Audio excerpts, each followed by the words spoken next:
19 साल की उम्र में जब मैं अपने शहीद पिताजी के टुकड़े घर लाई तो मैं नाराज थी इस देश से। मैं नाराज थी। मेरे दिल में यह भावना थी, मैंने अपने पिता को भेजा, तुम्हारा काम था सुरक्षित रखना। मैंने अपने पिता को हिफाजत से तुम्हारे पास भेजा और तुमने ये टुकड़े लौटा दिए मुझे, और वो टुकड़े इस झंडे में लपेटे हुए थे, देश के झंडे में। मैं नाराज थी। मैं समझती हूं शहादत की का क्या मतलब है। जैसे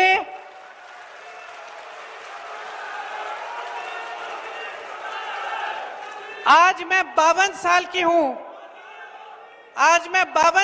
हूं, पहली बार मैंने ये चीज सार्वजनिक ऐसे मंच पे कही है। लेकिन वो जो नाराजगी थी मेरी, आस्ते आस्ते मैं समझी कि उस तरह की जो नाराजगी होती है वो सिर्फ उससे होती है जिससे प्रेम करते हैं हम। मेरे देश के लिए मेरे दिल में कितना प्रेम है, मैं कैसे समझाऊं। जब मोदी जी मंच पे खड़े होकर मेरे पिता को देशद्रोही बोलते हैं, जब मोदी जी कहते हैं कि मेरे पिताजी ने कोई कानून बदल दिया अपनी मां से विरासत लेने के लिए, तो मेरे दिल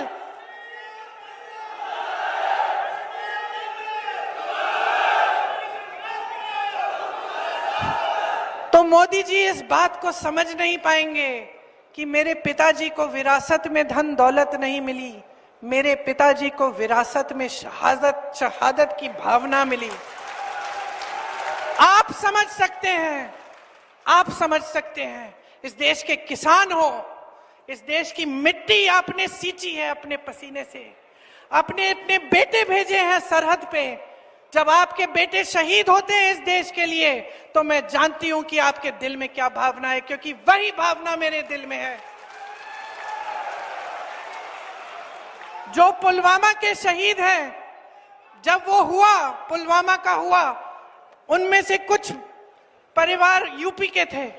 उस समय मैं यूपी में थी, मैं गई उनके घर, और ज्यादातर परिवारों में पता है क्या बताया उन्होंने मुझे?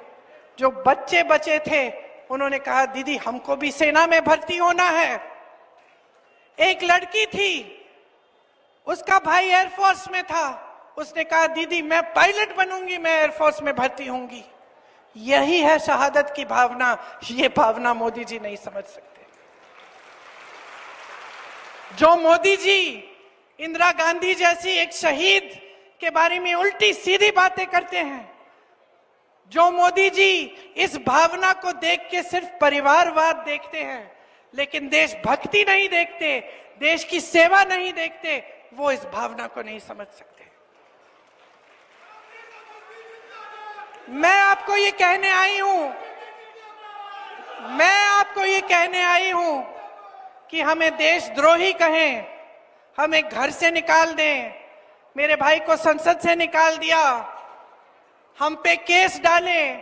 मेरे भाई पे इतने केस डाल दिए कि कभी इधर कभी उधर, कभी गुजरात में कभी बिहार में वो जाता है कचहरी, जाएगा, कुछ भी कर ले, मार डाले, लेकिन ये भावना हमारे दिल से कोई नहीं निकाल सकता।